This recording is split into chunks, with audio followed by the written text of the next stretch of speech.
Where not just women are in danger, but all marginalized people. Where being uniquely different right now might truly be considered a crime. It seems as though we had all slipped into a false sense of comfort, that justice would prevail and that good would win in the end. Well, good did not win this election, but good will win in the end. So what today means is that we are far from the end. Today marks the beginning of our story. The revolution starts here. The fight for the right to be free, to be who we are, to be equal. Let's march together through this darkness, and with each step, know that we are not afraid. That we are not alone. That we will not back down. That there is power in our unity, and that no opposing force stands a chance in the face of true solidarity. And to our detractors that insist that this march will never add up to anything, Boston Red here with Friday Java, a weekly magazine of political theory, polling, and commentary. It is part of the history called people that make up this fascinating journey. We are part of the Obama network. For that, we make no apologies. What we pledge to do is give you the facts on a bridge to history. What body politics is, the most up-to-date theories of political science and psephology. Stay tuned for this incredible ride. Boston Red, peace out. From WBRN Radio and on the Boston Red Network. We are now in our 11th year on the 23rd of January. We officially started on many of these networks internet radio. Prior to that, we were on radio, actual radio, and it was also internet radio with our late partner Jerry Pippin. We always remember Jerry. He died in 2015. Nonetheless, this is Friday Java on the 25th of January 2019. More now than 4,000 episodes or programs onto the Boston Red Network, Bannon, Numbers Man, the Open Source Report, BR on the World, etc., and all about sports. Our new, and you don't see much of it, but you'll see more of it this year in 2019. The top story today, we'll have the people later, incidentally, from the University of Virginia. That's Charlottesville, Virginia. We always honor Heather Heyer, who was killed there by white supremacists. Nonetheless, the top story today, one of DJ Trump's long-serving running buddies and a right-wing type named Roger Stone. He's been indicted and arrested by the FBI, the special prosecutor. This is from the Washington Post. Stone was charged with 7 counts, including 1 count of obstruction of an official proceeding, 5 counts of false statements, and 1 count of witness tampering, according to the special prosecutor's office. With Stone's indictment, the special prosecutor Mueller has struck deep inside Trump's inner circle, charging a long-standing friend of the president's and one of the first people to promote Trump for the White House. Well, I was there too. Stone is 66. who had been friends with Trump for 30 years, served briefly as a formal advisor to his presidential campaign. That was in 2015. And remained in contact with him. The GOP operative has been a key force in the special focus of the special counselor's office on investigating whether Trump's orbit conspired with the Russian Federation. Don't count very much on that one. During the race, Stone publicly cheered on the group WikiLeaks as it released hacky emails that embarrassed the nominee Hillary Rodham Clinton. Stone also claimed before the election that he was in contact, and he lied about that, with Julian Assange, whom he called my hero. But you have to separate from Stone what was just sheer bravado, bolstering, and flummery. In July, a grand jury indicted 12 military officials of the Russian Federation, on charges that they orchestrated hacks and distributed pilfered documents to WikiLeaks and other sites. And of course, the documents went to WikiLeaks, ended up going to a number of so-called Western media outlets. Stone acknowledged exchanging what he characterized as benign messages with Glucifer 2, a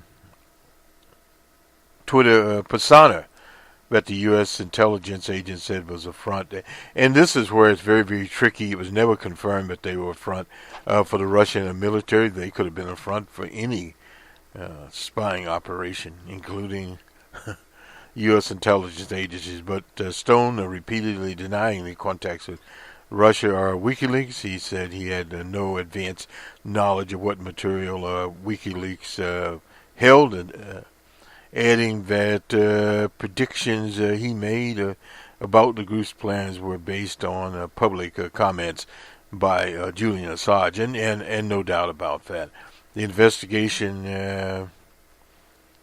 has devolved into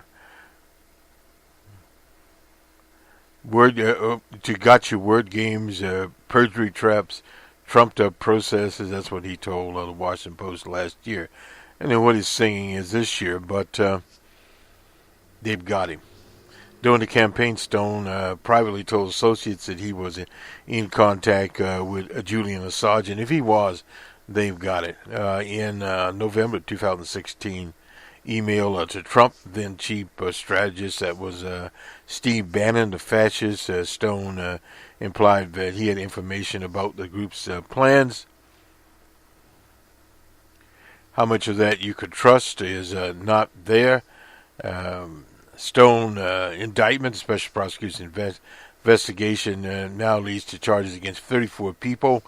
Guilty pleas by 6 associates of DJ Trump, including the former campaign manager Paul Manafort, deputy campaign manager Rick Gates, former national security advisor Michael Flynn, who was general, and former Trump attorney Michael Cohen. And George Papadopoulos, was a campaign type. None of the previous charges include allegations that Trump's associates conspired with the Russian Federation to interfere in elections. One of the main thrusts there, DJ Trump has denied he's been involved since he'd advised the Republicans and Libertarian candidates, including Ronald Reagan. This is Stone got his start working for Tricky Dick in 1972. He advised Ronald Reagan, Bob Dole, Gary Johnson. He's a libertarian, former governor of New Mexico. Helped reshape Washington lobbying, founding a successful firm in the 80s with Manafort that represented top companies in foreign governments. Influence peddler was what Stone was, and a promoter. I'll tell you one thing he never talked about is Russian influence. As Stone said in an interview last year, Stone told the Washington Post that he remained in contact with Trump from time to time. Well, I doubt very seriously if DJ Trump would tell old Roger Stone very much. But the bottom line on Stone, he's a promoter. What Stone knows, being in that orbit, the special prosecutor will get some of those details out of him. There's no doubt about that. As the government shut down, and now the press has moved from a partial shutdown, we did not use the word partial shutdown except in the very, very early days, just to explain to people what was going on, what the machinations were. And this has to do not with DJ Trump, but how the Congress and all spending bills originate by the Constitution in the House of Representatives when the Republicans controlled it. That was how they set up funding for government. To be how the government funding for what they call fiscal years. It usually end in September. Most do, but these are a little bit different. When you look at the scope of this, there's over 80,000 people. There are, 40,000 military, well, not only military, but so-called independent contractors. These are people that work primarily for contracting companies like Booz Allen, etc., across the board, and smaller operations, and there's a few probably that work on their own, a subcontract with one of the contractors. Anyway, nonetheless, these people are not getting paid. Old Wilbur Ross at the Commerce, another millionaire type, almost 80 years old, he maybe is 80 years old, suggested that workers follow a loan with the credit union. Evidently, I guess somebody discovered the credit union, his particular credit union, the department's credit union, not his, charges 9% interest. I didn't know that. Most credit unions are much cheaper on loans. No doubt some people have taken out loans. Some other banking concerns, enterprises have offered accounts to government workers and advance them $500 in the accounts. That's more to spur business. Remember, many, many years ago, a lot of these internet, what they call internet banks at the time, would put $25, $30 in your account. But again, when you're at a bank or whatever instrument, financial instrument, advertising, that's just a cheaper way actually of getting customers, and in this case, keeping government workers in their sphere is why they are giving out these loans. And other places are giving free meals, free coffee, free donuts, free this, buy one pizza, get one free. Food banks are involved giving out food to government workers. It's a tragedy. And there are various military type stuff, like some elements, evidently the Coast Guard, are not being paid. I mean, you have some very, very strange situation going on here. You have 40,000 or how many thousand IRS workers that were called back in, but they're not getting paid. There's going to be a catastrophe there because we are moving now towards the end of the month. And for people that get W-2s, these W-2s will start coming out. And as they start appearing on the scene, workers will start filing their tax returns. And there will be the IRS helpline. Now, there will be virtually nobody there to do that. Perhaps the automated type situations will be there. There's going to be nothing but confusion in processing. And I remember when we at Cranston went into the, we talked about this before, I'll make it very brief. Went into the, we were doing a tax preparation also. And what was it at the time? It was in the second year. The first year was more of a trial year of electronic transmitted returns. And now everybody does that, and you can get it done actually free. And on the new tax law, higher standard deduction, but most people between $40,000-$50,000 can just simply file their returns because they will not have the type of deductions to even worry about it. Just take the standard and forget it. But nonetheless, there's a lot of confusion will be there, and as the confusion sets in, one of the problems with any shutdown is that it's easy to shut down the government. It's harder to start it back up, and the longer it lasts, the more damage it does. And you can imagine some of these workers have missed at least one paycheck, going towards two paychecks. And some of these people live, That's not a callous comment, but reality is paycheck to paycheck. Now, I'm not talking about necessarily the contract cleaners and people making under $20 an hour. A lot of these people make much, much more than $20 an hour. They are more to $30 to $50 an hour types. But because of the way that window is set up, once a worker gets behind in paying, basic things like rent, mortgages, the late fees coming in, even if they waive the late fees, you are maybe a month behind. So you're paying, as soon as the government reopens, you're paying your rent immediately, then you start catching up the back months or the back payments or whatever. And that puts a further strain. So in other words, you're talking about workers, if they reopen tomorrow, would take February and March and maybe April to pull back to where they were paying off all these charges and loans that they've had. Now, other workers have been fortunate enough to go to work for Uber and various other companies, find additional work at fast food restaurants, you name it. They've had to find work there while they're furloughed. Many are now on unemployment, so that is and should have been on before. Now, basically, as I understand it, that varies a little bit from state to state, but basically, I think it's still in many states, it's still a week-to-week operation. So you the first week of that furlough or second week of that furlough, they don't get paid for the first week, but they get paid for the second or the third.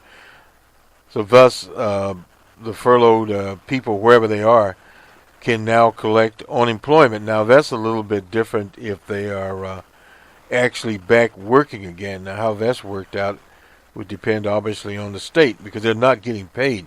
They are working.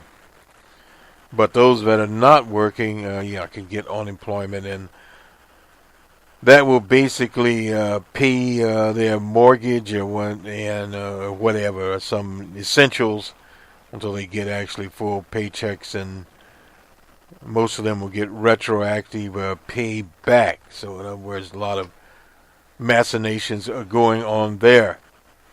Well, we'll leave the shutdown now and the damage that it's causing. Incidentally, we couldn't get our data set figures from the Bureau of Economic Analysis, some that we needed to work with, but people that do economic analysis are the same. Nonetheless, we'll have a numbers man program.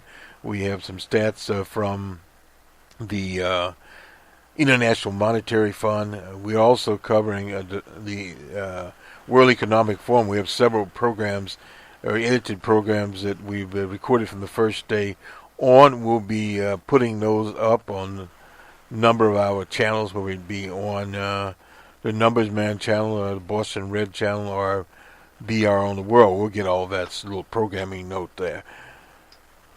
Now, we shift to Venezuela. Evidently in Venezuela, we have a program coming up there called The Clown. You have a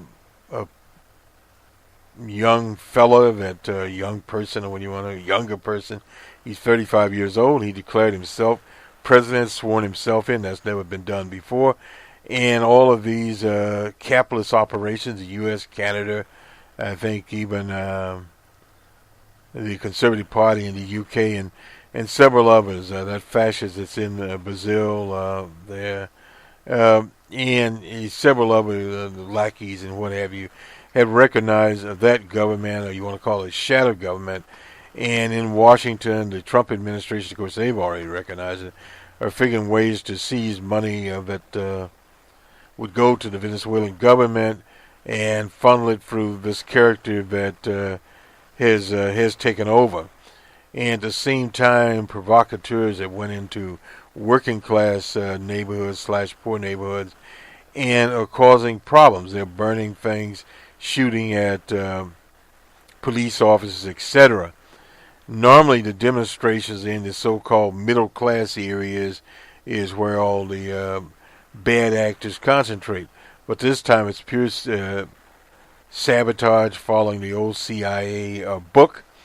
And there was also the assassination attempt on President Mundros in August, where 2 or 3 drones were actually fired on him. But they found the characters. They were out trained in Colombia.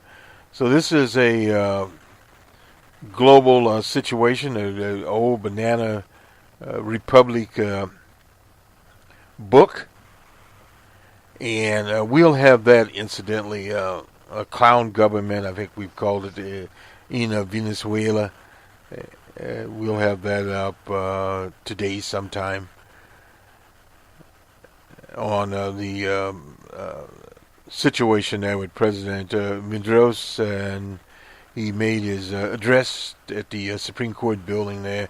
So far, the military, the leaders of the military, have endorsed his government. A lot of it falls upon that. I've noticed there had been some criticism from some left-wing factions and what have you about the Sandinistas. Well, the Sandinistas is, the Bolivarians, the Sandinistas in Nicaragua. But the Bolivarians, that goes back to Salvador, Simon Bolivar. We learned about him in elementary school. He at one time was not only the president of Venezuela, but of Ecuador and that whole area there.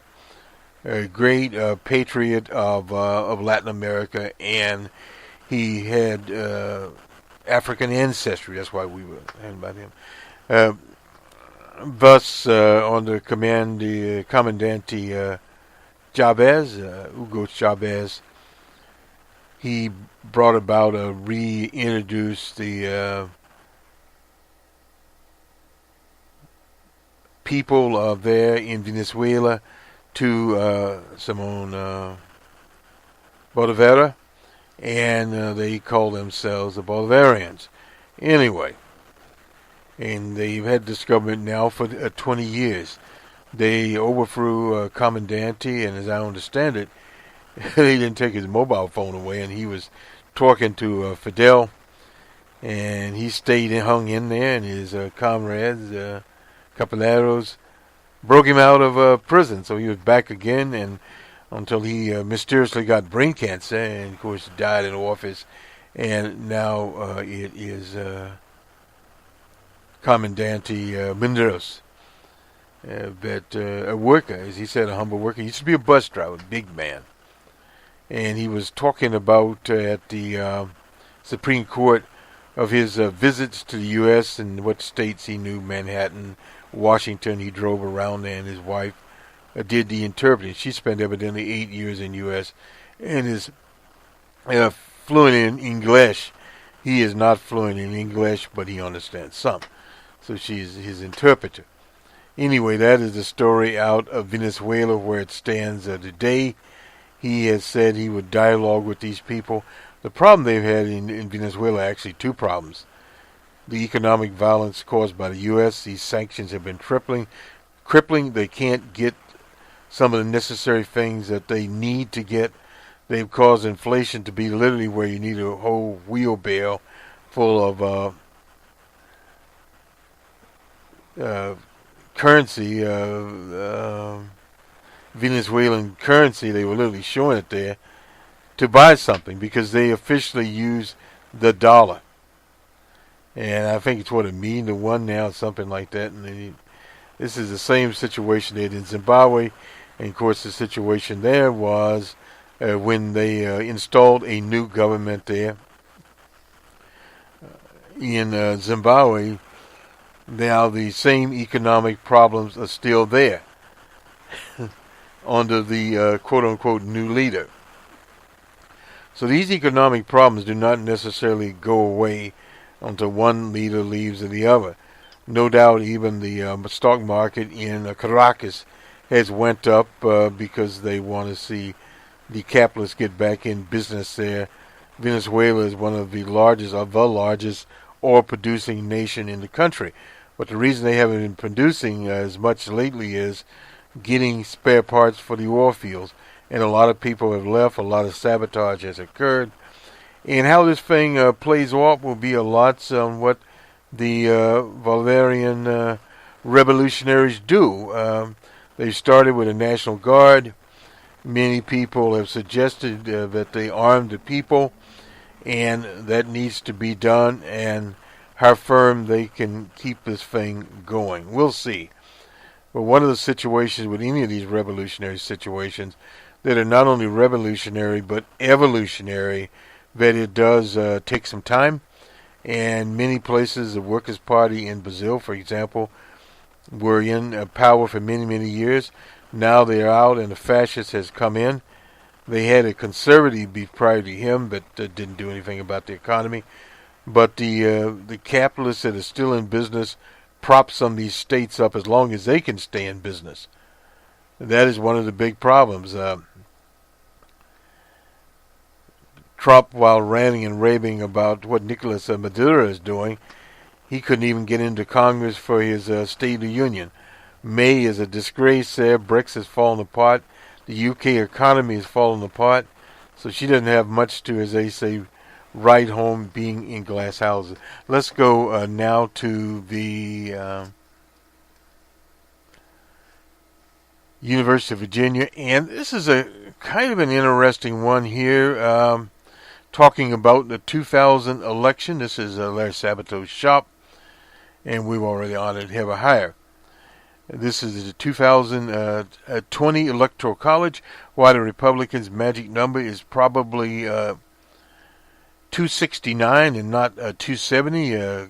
Kyle Klondike again here. Despite the Democratic takeover, Republicans still hold an edge if the House has to pick the president. Interesting. There's still at least one plausible electoral college scenario that had produced a 269 to 269 would throw the presidential election to the House of Representatives elected in 2020. The House decides the presidency. You might think that the Democrats would have the advantage given a new majority, but the Republicans that hold are likely to maintain the advantage. The Republican presidential nominee has won a majority of electoral college votes twice in 5 years. 5 elections, excuse me. That was in 2000, but the 2000 election was stolen from Albert Gore of Tennessee. In 2016, yes, heading into 220, it may be the Republican nominee could lose the popular vote and only tie in the electoral college and still win the presidency. That's because the Republicans are likely to hold an edge in the process that would be used to resolve an electoral college tie or other situations where none of the candidates secure the required majority to win the president outright. That's 270. Such a situation is certainly not likely, but it's not impossible. I will, no doubt about that, as we look ahead to 2020. The presidential race has a plausible electoral college map where neither side is able to get to 270 electoral votes and needed for majority. Then the 269 is like this. They get the states here. 269 for the Democrats, 269 for the Republicans, and the blue states we're looking at: California, Oregon, Nevada, and Washington State. Then we go out to Alaska, Arizona. Arizona, I wouldn't bet on that one. Utah, Idaho, Wyoming, North, South Dakota, Nebraska, Kansas, Oklahoma, and Texas, and the blue in between is Colorado and New Mexico.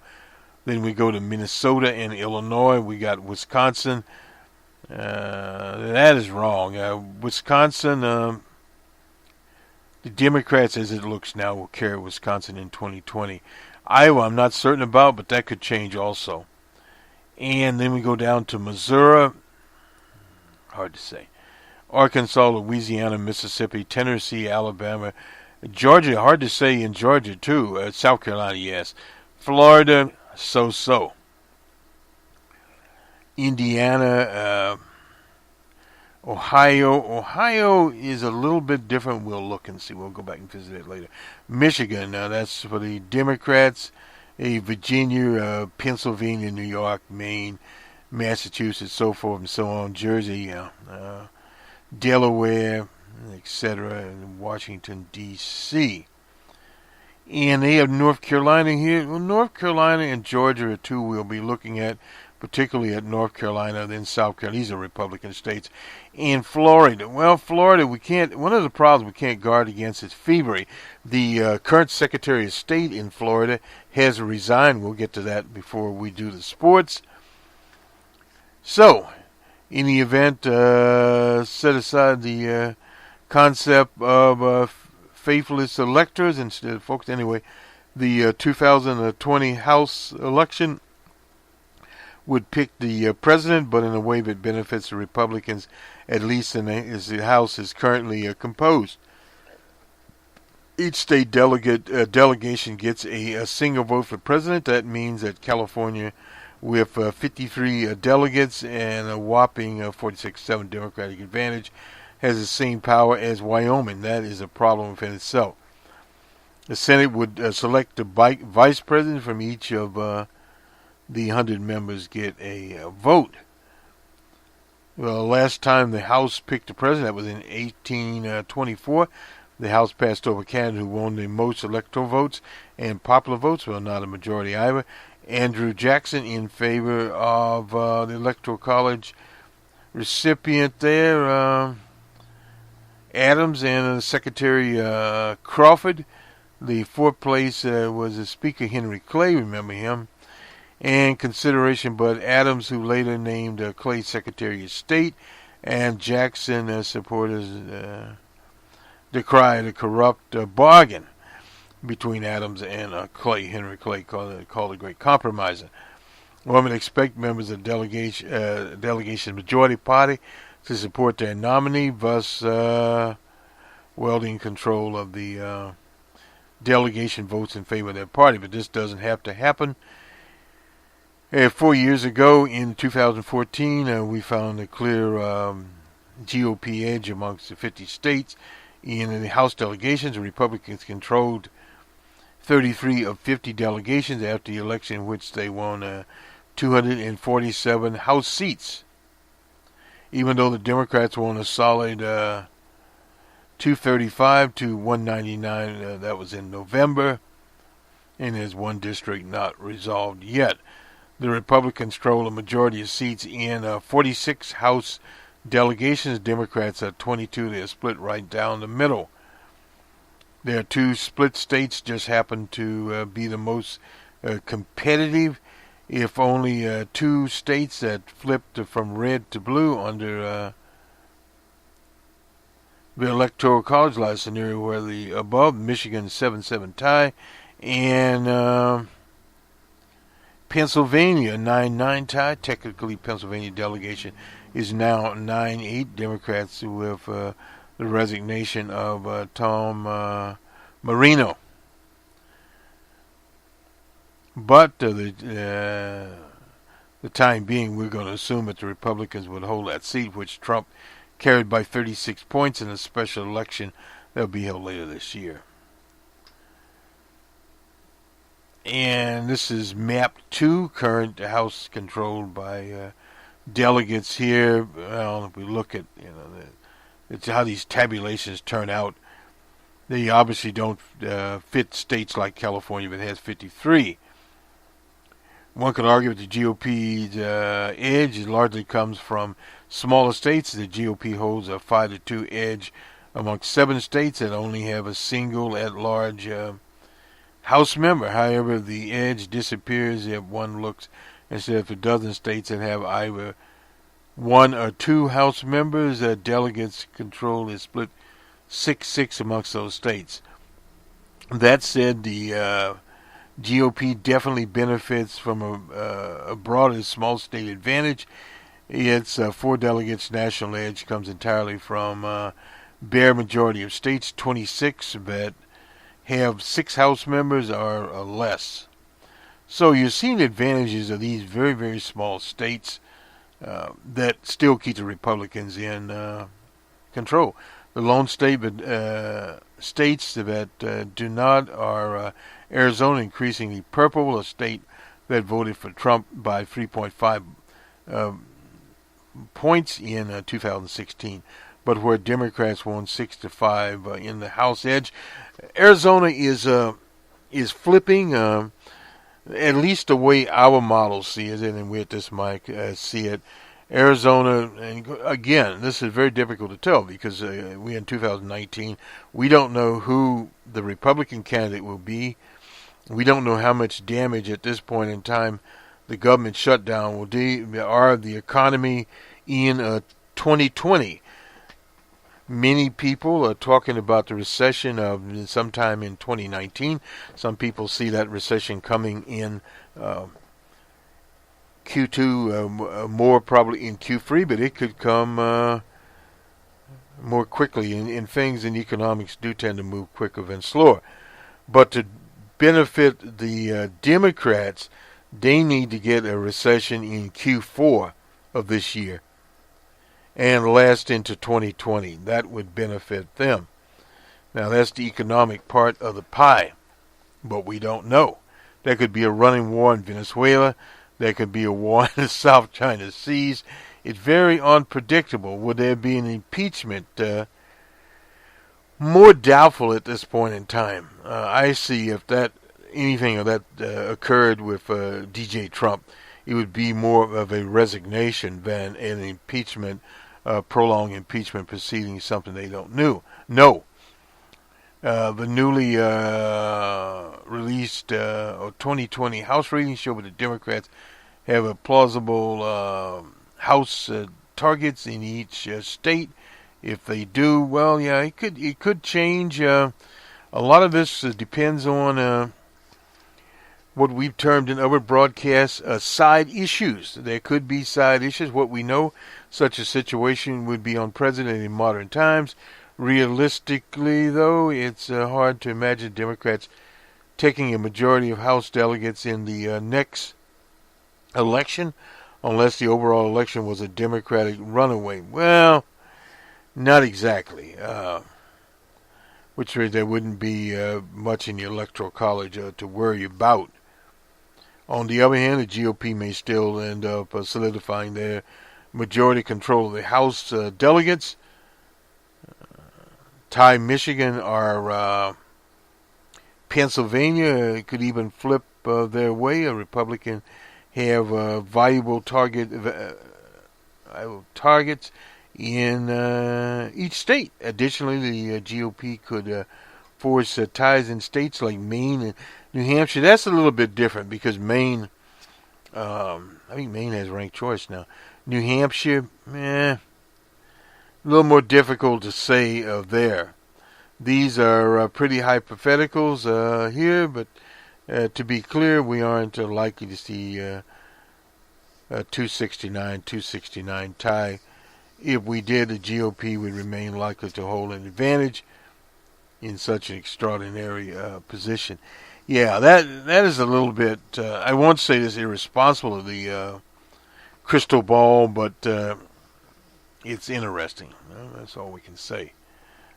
There, it is interesting. I think we, let's see, we did Venezuela. The Post has there, the end of Venezuela's nightmare in sight. No, it's the beginning of Venezuela's nightmare here. No matter what happens to Commander Mundros, Nicolas Mundros, because basically the Bolivarians are there, and they will remain a party there. He had a news conference down there with the Socialist Party. And this is where some of the left-wing factions get a little bit confused. Won't get into that here. But you can just read their statements for what they are or not. There, it doesn't work out that way. Very, very difficult to stay ahead of a ball, so to speak. Let me just make sure. Wrist lie ahead, pinning hopes on the opposition. Well, the problem there is this shot out of the nowhere with this, what is his name?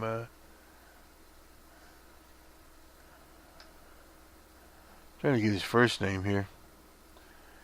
He is a leader of from an ultra right-wing party that declared himself, that's John Bolton, he's been around forever, president, and actually swore himself in. That's very unusual. Usually countries don't recognize people until they literally are in the presidential palace. I've heard of characters in the case of Haiti.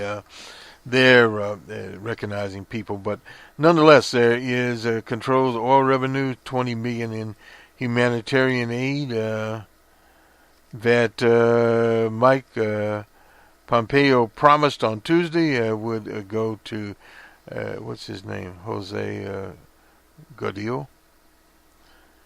I had his name pronounced. Well, we'll get it when we do BR on the World. We'll get his name pronounced correctly eventually here.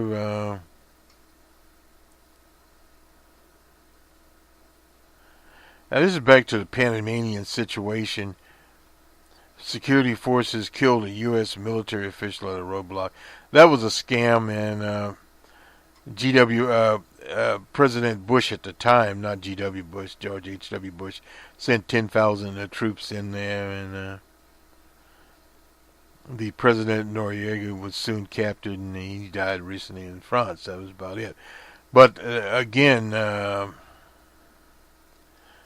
they do have an oil company here called Citgo. I've used it before in the U.S. They have refineries here. I suppose they could take those over and give those to him. Democrats praise the decision too. And see, this is one of the big problems. Standing with the people of Venezuela, stands for freedom. This is what Lindsey Graham said. Many Democrats praise the decision too, to include this Adam Schiff. Now, he's one of these characters from California that is a right-winger. Call it appropriate action. And this is just so typical old school Wilsonian foreign policy, no doubt about that. And this is where the way the Democrats, Richard Durbin saying the U.S. should not, well, wait a minute here, should not anoint leaders of the opposition of Venezuela during an internal polarized conflict. That's correct if he said that. But this so-called liberal in Canada, Justin Trudeau, whose relationship with Trump's not very good,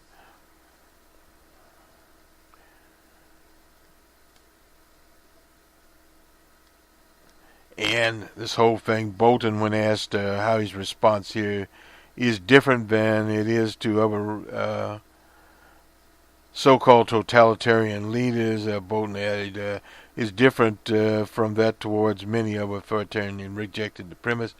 The fact is, Venezuela is in our hemisphere, he said, and I think we have a special responsibility.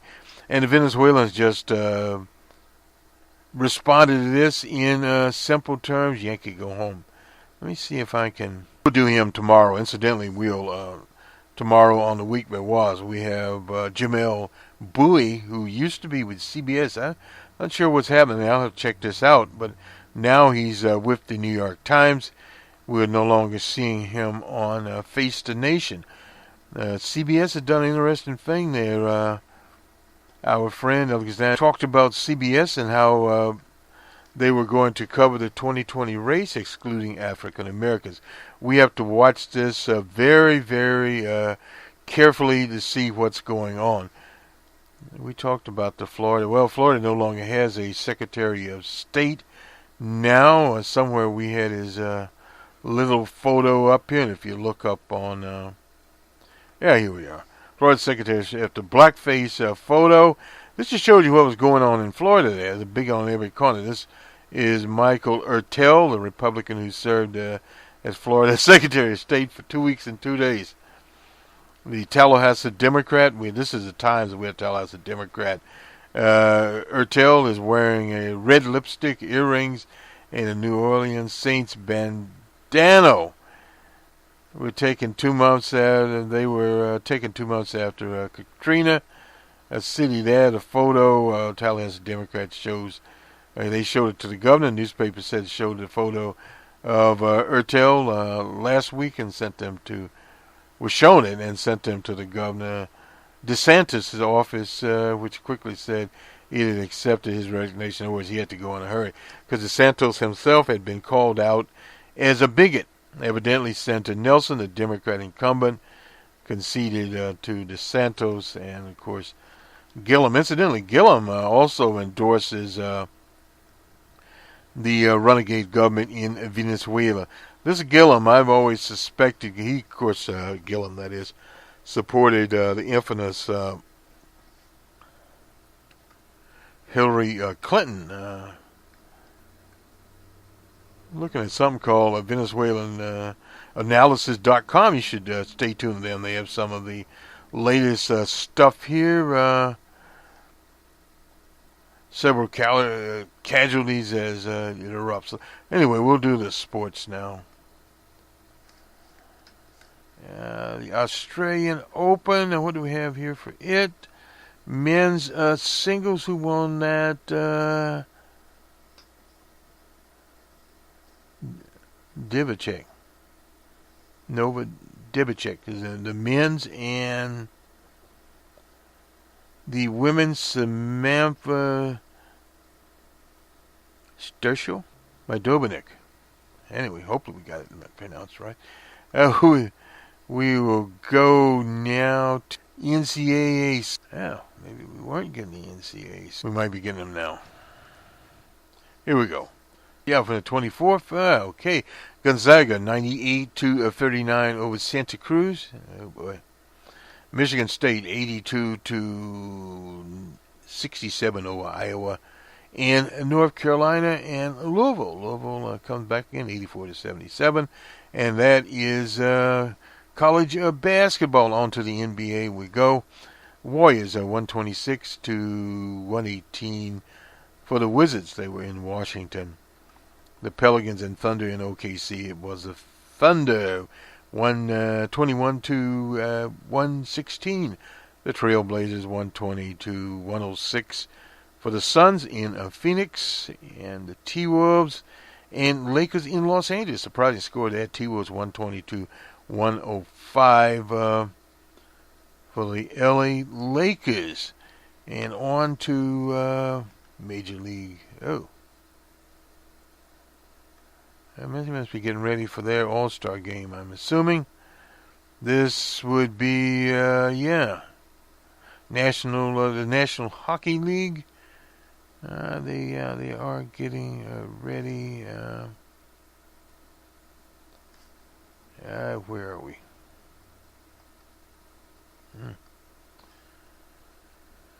Well. Yeah, the All-Star moment for 33 teams there, so they're having their All-Star game. I guess it's coming up here.